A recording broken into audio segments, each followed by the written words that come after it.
Hello बच्चा लोग, क्या हाल चाल? बढ़िया। आज देखिए हम स्टार्ट करेंगे भौतिक विज्ञान का क्रैश कोर्स जो आपका चल रहा था। ठीक है, क्रैश कोर्स का सेकेंड डे है। ठीक है, दूसरा दिन है ये आपका क्रैश कोर्स का। इसके पहले हम पहले ही लेक्चर में कुछ चीज़ें पढ़ चुकी हैं। ठीक है, क्रैश कोर्स का भौतिक विज्ञान स्टार्ट किया जाएगा। ठीक है, इसमें भौतिक विज्ञान का पहला चैप्टर यानी आप देखिए, आपको हम बता देते हैं क्रैश कोर्स हमारे पास पर डे हर एक चैप्टर से, यानी देखिए फिजिक्स से एक लेक्चर एक चैप्टर पढ़ाया जाएगा, केमिस्ट्री से एक चैप्टर और बायो से 1 से 2 चैप्टर पढ़ाया जाएगा। ठीक है, तभी हमारा क्रैश कोर्स यानी 30 दिन के अंदर हमें पूरा ख़त्म करना है। यानी इसमें हम क्या पढ़ेंगे, थ्योरी के साथ साथ एमसीक्यू के जरिए हम अपना कॉन्सेप्ट क्लियर करेंगे। ठीक है, जो बहुत बड़ा क्वेश्चन रहेगा उसे हमें टच नहीं करना, क्योंकि हमारे पास क्या बहुत लिमिटेड टाइम है। हमें क्या करना है, ज़्यादा से ज़्यादा क्वेश्चन को अटेम्प्ट करना है। यदि कन्फ्यूजन क्रिएट करेंगे तो हमारे लिए भी बहुत बड़ी घाटा हो जाएगा। ठीक है, चलिए पहला क्वेश्चन यहाँ से, पहला चैप्टर है, पहले थ्योरी पढ़ते हैं। ठीक है, उसके बाद में हम स्टार्ट करेंगे एकदम। पहले देखिए पढ़िए, पहला मेजरमेंट यानी मापन वाला चैप्टर, यानी फिजिक्स का पहला चैप्टर है। ठीक है, देखिए क्या पूछा, मापन तथा मात्रक। देखिए क्या दिया, ऐसी राशियाँ जिनके मापन को एक संख्या द्वारा प्रकट किया जाता है वे भौतिक राशियाँ कहलाती है। मतलब कोई ऐसी राशियाँ जिसके मापन के द्वारा, संख्या के द्वारा प्रकट किया, जैसे 1 metre, 2 metre, 4 kilo, 10 kilo, 50 kilo, तो उसे हम क्या कहेंगे, भौतिक राशियाँ कहते हैं। उदाहरण के लिए जैसे लंबाई हो गया, द्रव्यमान हो गया, समय हो गया, ताप हो गया, वेग हो गया, बल हो गया, कार्य हो गया, ऊर्जा हो गया, आदि ये सब क्या भौतिक राशियाँ हैं। ठीक है, ये आपकी भौतिक राशियाँ हैं। ये आपको यहाँ से देखिए, इतना तो आपको यहाँ से इंक्लूड है।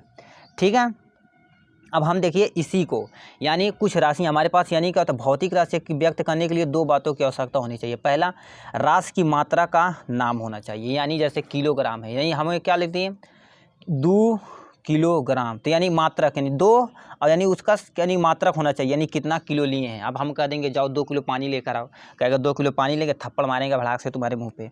ठीक है, हमारे मुंह पे नहीं, तुम्हारे मुंह पे मारेगा। ठीक है, तो यानी क्या होता है, राशि के मात्रक का नाम होना चाहिए। ये नाम होना चाहिए कि किलोग्राम में ले रहे हैं, लीटर में ले रहे हैं, मीटर में ले रहे हैं, सारी चीज़ें इसे हमें पता होना चाहिए। ठीक, अब यहाँ से जो केवल इंपॉर्टेंट पॉइंट है वही हम पढ़ेंगे। ठीक है बाबू, मूल मात्रक की अभिधारणा व मात्रक की पद्धति, यानी concept of fundamental unit of system of unit होगा। ठीक, पहला मूल मात्रक किसे कहते हैं। यांत्रिकी में आने वाले सभी भौतिक राशियाँ, जैसे लंबाई हो गया, द्रव्यमान हो गया, समय, यही आपका, इसी से आपका बहुत ज़्यादा, यानी डायमेंशन यदि पढ़ेंगे तो इसी के बेस पे सारा चीज़ हमारा कॉन्सेप्ट क्लियर होगा। ठीक, मात्रकों की सहायता से प्रकट किया जाता है। 3 राशियाँ मात्रकों की परस्पर कोई संबंध नहीं होता। यह पूर्णता यानी लंबाई, यानी पूर्णता स्वतंत्र होती है, यानी लंबाई किसी से डिपेंड नहीं करता।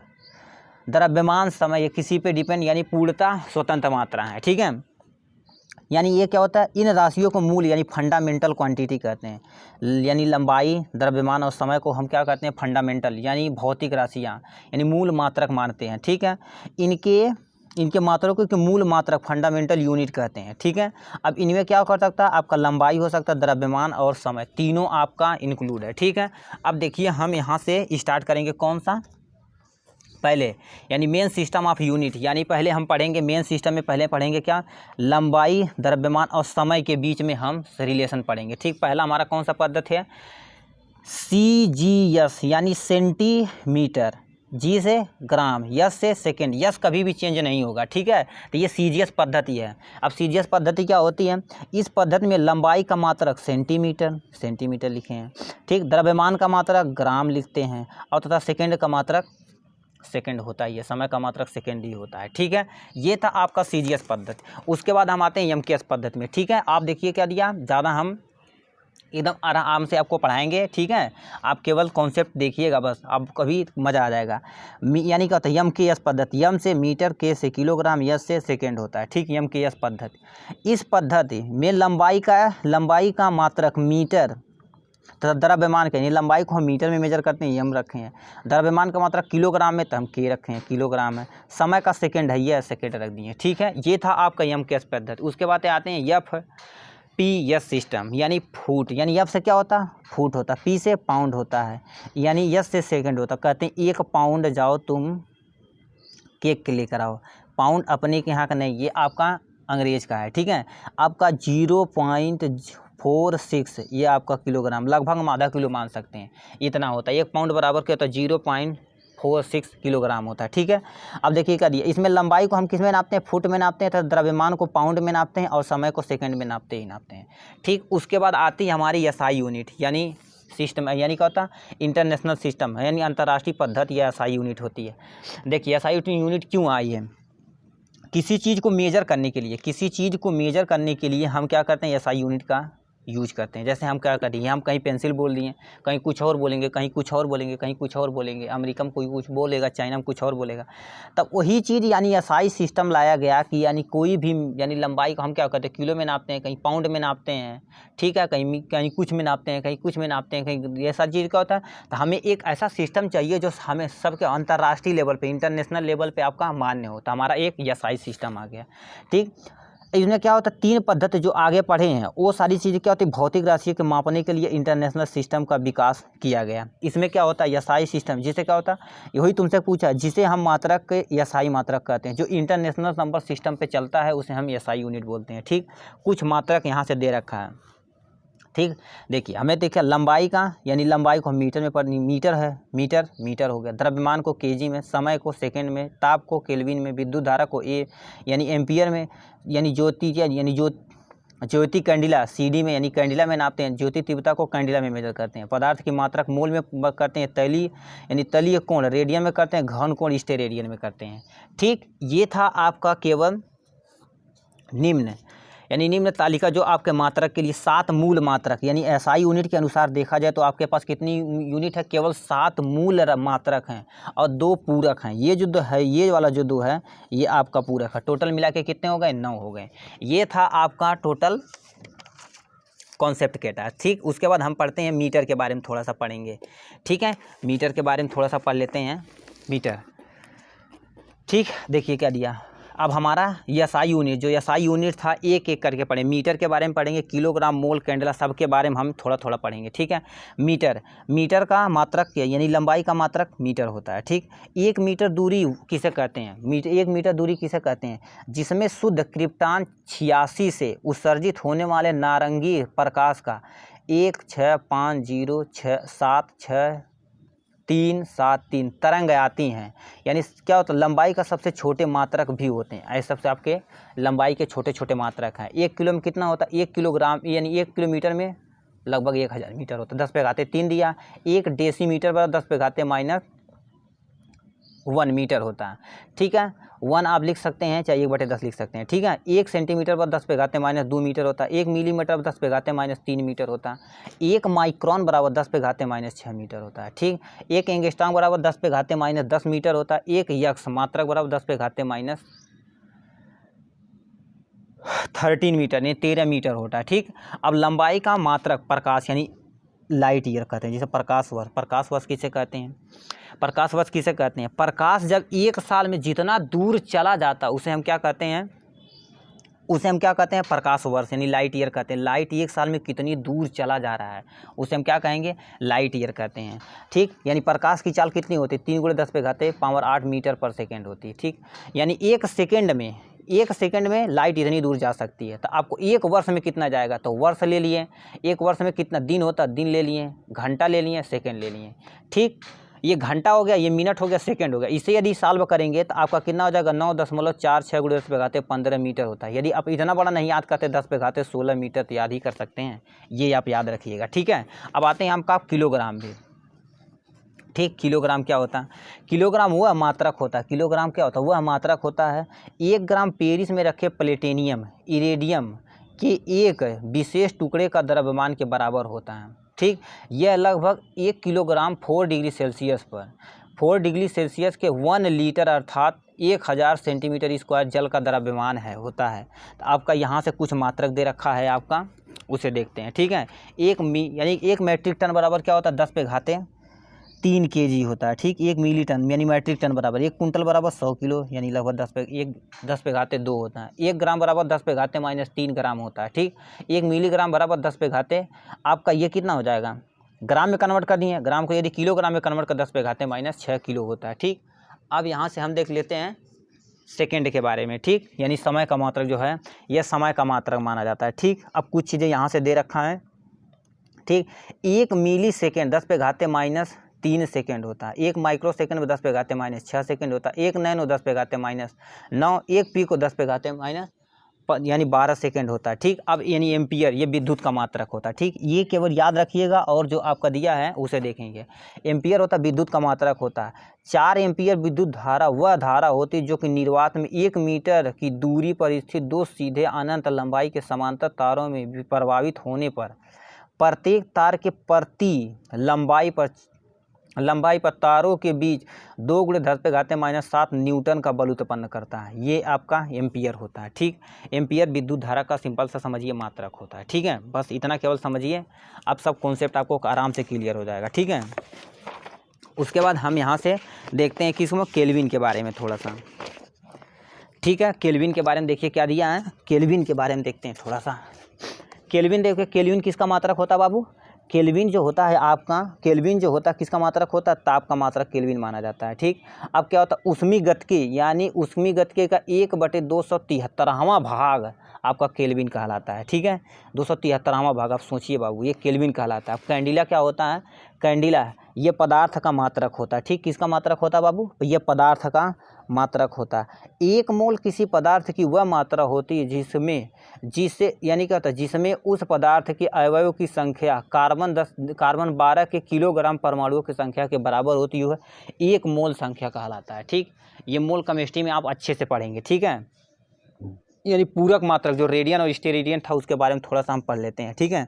उसके बाद हम बीमी फार्मूले पे चलते हैं, ठीक। रेडियन क्या होता है? रेडियन क्या होता है? एक रेडियन वह कोण है जो वृत्त की त्रिज्या के बराबर यानी बराबर का चाप वृत्त के केंद्र पर अंतरित करता है। मतलब क्या होता है?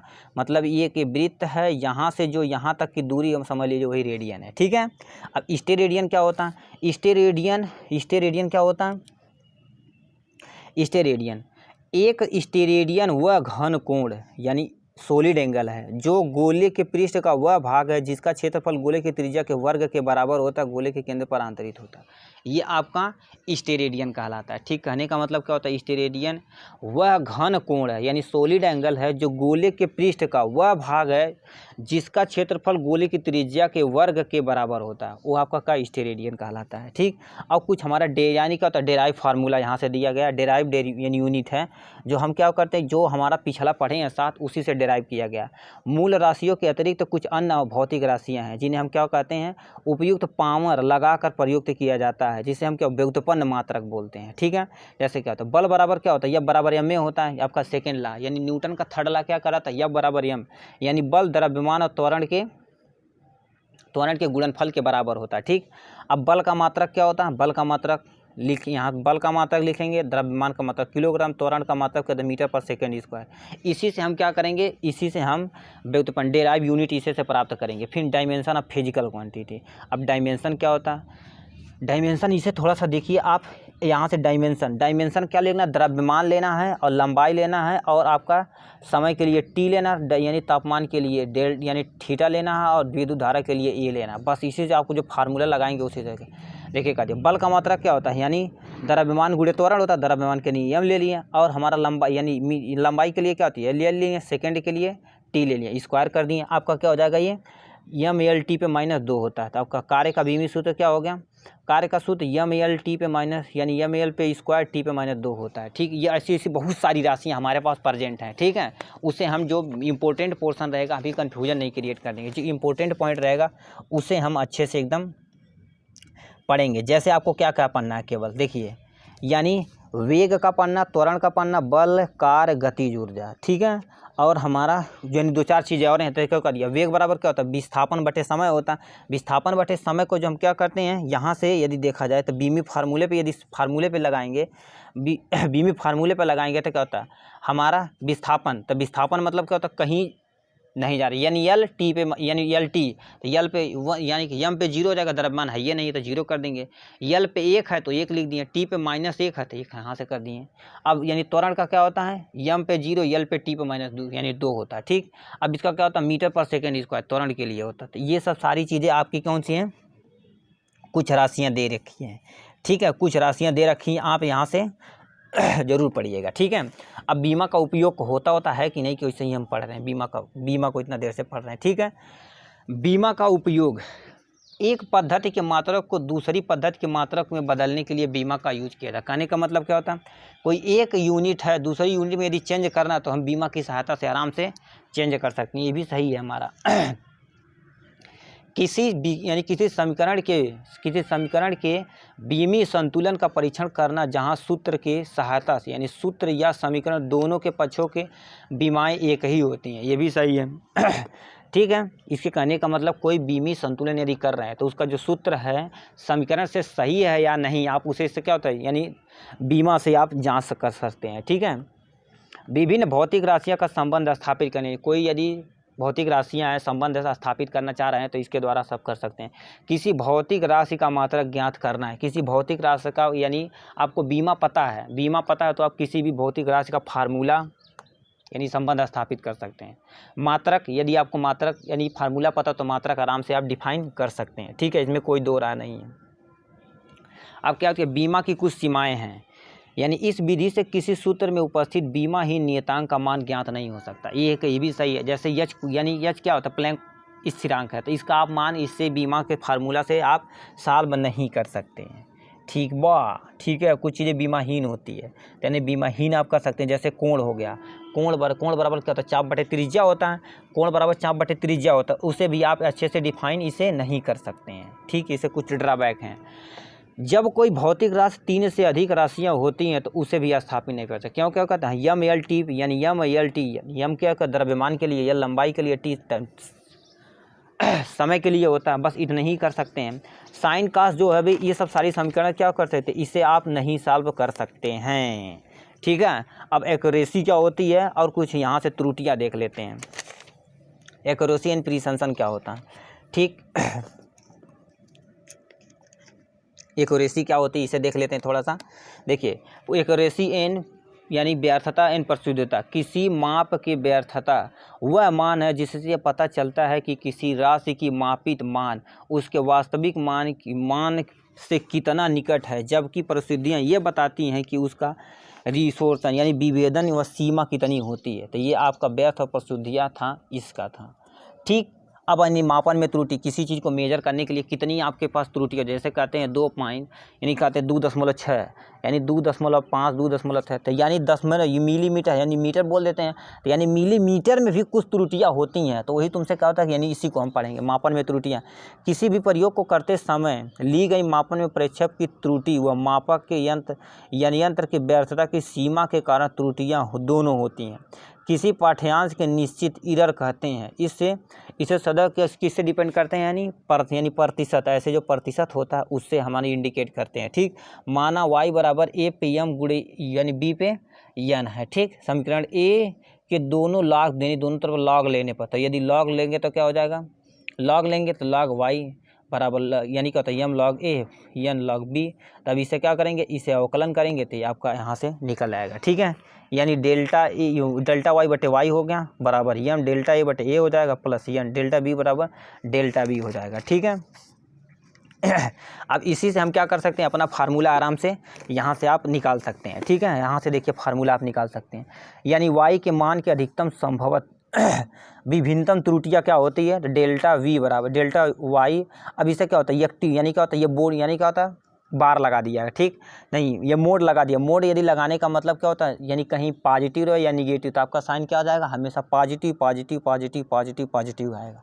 ठीक, आप ये फार्मूला आप याद रखिएगा। ठीक है, ये फार्मूला आपका क्या हो गया, delta Y divided by delta, यानी डेल्टा वाई बटे वाई हो गया, मल्टीप्लाई बाई 100 हो गया बराबर एम डेल्टा ए बटे ए हो जाएगा प्लस एन डेल्टा बी बटे बी गुणे 100 हो जाएगा। ये आप इम्पोर्टेंट फार्मूला किसी भी त्रुटिया को ज्ञात करने के लिए। ठीक है, अब यहाँ से यानी क्या होता है, प्रेस यानी कैसे निकाल सकते हैं, यानी प्रायोगिक प्रतिशत त्रुटियाँ कैसे निकाल सकते हैं, प्रायोगिक प्रतिशत त्रुटियाँ बराबर परमाणविक मान माइनस प्रायोगिक मान बटे परमाणु मान पे आप क्या करेंगे, उसे 100 से गुणा करेंगे, ऐसा आ जाएगा आपके। जैसे यहाँ से एक क्वेश्चन दे रखा है। ठीक है, माना किसी स्थान पर जी का मान 9.80 मीटर पर सेकंड स्क्वायर, तो प्रयोग द्वारा मान कितना पर 10 मीटर पर सेकंड स्क्वायर रखते हैं, तो कैसे निकालेंगे परसेंट, त्रुटियाँ कितना परसेंट है। तो यानी पहले क्या पूछा, प्रमाणित मान, परिमाण इतना मान लेंगे, माइनस प्रायोगिक मान 10 है तो 10 लिख दिए, और बटे प्रमाणिक मान रख दिए, इस यानी गुणे 100 कर दिए। इसे सॉल्व किए तो 2.01 यानी 0.4% आपकी त्रुटियाँ हो गई। ठीक, अब यहाँ से देख लेते हैं सार्थक मान क्या होता है। सार्थक मान क्या होता है ठीक, किसी भौतिक राशि का सार्थक मान पढ़ने के बाद क्या करेंगे, हम इसे ख़त्म कर देंगे। ठीक है, उसके बाद MCQ के जरिए हम बहुत सारा क्वेश्चन देखेंगे। ठीक, किसी भौतिक राशि का माप सार्थक अंकों के समान निर्धारित की जाती है। मतलब क्या होता है, यानी उसे हम अंकों का वह संख्या जिसके द्वारा किसी राशि को निश्चित रूप से व्यक्त करते हैं उसे हम क्या कहते हैं, सार्थक अंक बोलते हैं। ठीक है, सार्थक अंक उसे हम कहते हैं। ठीक, अब कैसे कैसे, पहला, मात्रक बदलने से सार्थक अंकों में की संख्या में अपरिवर्तित रहता है। मतलब क्या होता है, कोई भी मात्रक है यदि बदल रहा है तो सार्थक अंकों में कोई भी परिवर्तन नहीं होता, फर्क नहीं पड़ता, घंटा नहीं फर्क पड़ता। ठीक, सेकंड क्या पूछा, दशमलव की स्थिति पर सार्थक अंकों की संख्या पर कोई प्रभाव नहीं पड़ता। जैसे 8.2 सेंटीमीटर को यदि मीटर में कन्वर्ट किया जाए तो क्या होता है, ये 8.2 mm लिखेंगे तो किंतु दोनों ओर यानी कि दोनों में ही 2 सार्थक अंक हैं। ठीक, कहने का मतलब यानी 8.2 यानी सेंटीमीटर है तो 82 mm है, तो इसमें कोई भी फर्क, 2 सार्थक अंक माने जाते हैं। ठीक, पहला देखिए करिए, किसी माप में लिखी गई 10 की घातों के सार्थक अंक नहीं होते हैं, यानी घात पर आप सार्थक अंकों को नहीं लिख सकते हैं। पहला ड्रॉबैक आपको है। ठीक, पहला ड्रॉबैक है। अब क्या दूसरा क्या पूछा है, जैसे 8.2 सेंटीमीटर बराबर 8.2 गुणे 10 पे घाते 2 मीटर लिखें तभी भी सार्थक अंक 2 ही होगा। देखिए सार्थक अंक 2 ही है, कोई फर्क नहीं पड़ने वाला। ठीक, अब क्या होगा, किसी माप में 2 शून्य हैं कि 2 शून्य अंकों के बीच ये सभी शून्य सार्थक अंक होते हैं। कहने का मतलब क्या होता है, 2 अशून्य अंकों के बीच में जितने भी अंक होते हैं वो सार्थक अंक कहलाते हैं। जैसे 8.02 तो इसमें कितना सार्थक, 1 2 3 सार्थक अंक है। ठीक है, तो ये था आपका पूरा थ्योरी वाला पोर्शन। अब हम क्या करेंगे, MCQ कम से कम 10 इंपॉर्टेंट MCQ जरूर लगाएंगे। पहला क्वेश्चन क्या पूछा हमसे, पहला क्वेश्चन पूछा, बालू के एक कण की त्रिज्या 8 यानी 1.6 गुणे 10 पे घाते -4 मीटर है। कण की त्रिज्या एंगस्ट्रांग में बताई, तो एक एंगस्ट्रांग बराबर कितना होता है, एक एंगस्ट्रांग 10 पे घाते -10 होता है। ठीक है, 10 पे घाते -10, आप इसे क्या करेंगे, 10 पे घाते -10 होता है तो यदि 1.6 है गुणे 10 पे घाते -10 है। ठीक है, 4 है, यदि 10 पे घाते -6 से करेंगे तो ये ऊपर जाएगा तो कितना हो जाएगा, 10 पे घाते, ये प्लस है, ये ऊपर जाएगा तो क्या हो जाएगा, ये आपका प्लस हो जाएगा। ठीक, यहाँ मीटर है तो आपका कितना आ जाएगा, 1.6 यानी ये प्लस में चला जाएगा। ठीक, मीटर त्रिज्या में सारा चीज़ें आ जाएंगी। ठीक, अब दूसरा क्वेश्चन क्या पूछा, 1 मीटर में माइक्रोमीटर में कन्वर्ट कर दिए, 1 मीटर जो है उसे माइक्रोमीटर में कन्वर्ट कर दीजिए। ठीक, तो आपका बी वाला ऑप्शन सही है। 1 मीटर बराबर 10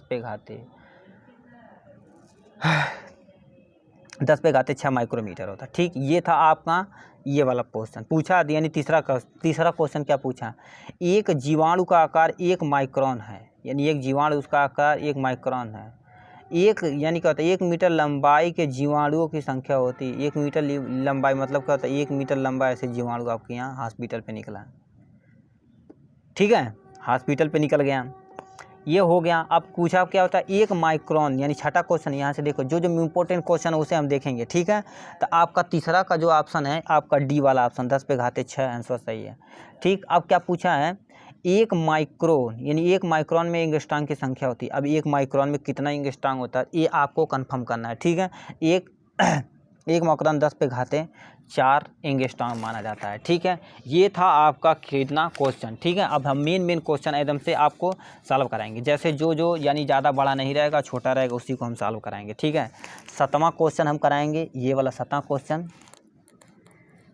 ठीक है, 7वां क्वेश्चन और ये 9वां क्वेश्चन, यही सब ऐसे छोटा क्वेश्चन कराया जाएगा। पहले क्या पूछा, एंगस्ट्रांग किस भौतिक राशि का मात्रक है, एंगस्ट्रांग किस भौतिक राशि का मात्रक है, तो आपका तरंगदैर्घ्य का मात्रक है। ठीक, इसे कुछ करना ही नहीं है। ठीक, अब क्या पूछा है, अब क्वेश्चन पूछा है CGS पद्धति, यानी CGS पद्धति है, उसमें CGS पद्धति में संयंत्र का मात्रक पाइजन है P, तो निम्नलिखित में कौन सा सत्य है, कौन सा सत्य है। तो 9वां क्वेश्चन हम देखते हैं P बराबर क्या होता है, जो पाइसन है तो आपका कितना होता है, यहाँ से देखिए, हम देखो इसे सॉल्व की, यहाँ से सर P बराबर ग्राम, यानी P क्या होता है, ग्राम सेंटीमीटर पर सेकेंड होता है।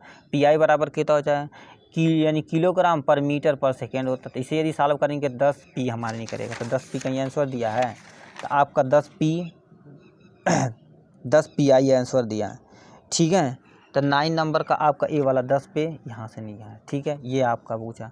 अब यानी 10वां नंबर हमसे क्या पूछा है, निम्नलिखित भौतिक राशियों में से किस निकाय के मापन में युक्त यानी प्रयुक्त नहीं किया जा सकता है। लंबाई, द्रव्यमान उस समय, दूसरा लंबाई समय वेग, दूसरा द्रव्यमान समय वेग, तीसरा उपयोग तो कोई नहीं। तो आपका 10 नंबर का बी वाला ऑप्शन, यानी द्रव्यमान समय और वेग को हम नहीं लिख सकते। द्रव्यमान, लंबाई, द्रव्य द्रव्यमान को हम ले सकते हैं, मगर इसे हम नहीं ले सकते, पूछा नहीं ले सकते, ठीक। यही सब सारी चीज़ें आपको देखना है, ज़्यादा चीज़ नहीं। अब यहाँ से 12 नंबर क्वेश्चन क्या पूछा, 12 नंबर क्वेश्चन पूछा अग्र गुणे सेकेंड, यानी अर्घ गुणे सेकेंड का मात्रक होता है। अर्घ गुणे सेकेंड का मात्रक होता है आपका प्लांक नियतांक होता है, इसका कोई भी मात्रक नहीं होता। ऑप्शन देखते हैं, कोणीय संवेग, दूसरा संवेग, तीसरा हमारा गुरुत्वीय नियतांक, और डी वाला ऑप्शन जो है प्लैंक नियतांक माना जाता है, ठीक है। अब पूछा एक परमाणु द्रव्यमान का मात्रक का मान बताइए, आपका 13 नंबर, ठीक है। आपका परमाणु द्रव्यमान का मान बताना 1.6 × 10 पे घाते -27 किलोग्राम, 1.69 × 10 पे घाते 19 किलोग्राम, 1.6 × 10 पे घाते -31 किलोग्राम, 1.916 × 10 पे घाते -31 kg होता है, ठीक है। तो आपका 13 नंबर का ए वाला ऑप्शन सही है, ठीक, ए वाला ऑप्शन आपका सही है। लीटर किस पद्धति का मात्रक है, लीटर जो है किस पद्धति का मात्रक है, लीटर आपका किस पद्धति का मात्रक है, मीटरी, यमकेएस या ब्रिटिश या भारतीय है, ठीक है। आपका 15 नंबर का ए वाला जो है मीटरी का है, ठीक है। अब 1/1000 ग्राम को कहते हैं, 1/1000 ग्राम को क्या कहते हैं, आपको मिलीग्राम बोलते हैं, ठीक है। ये था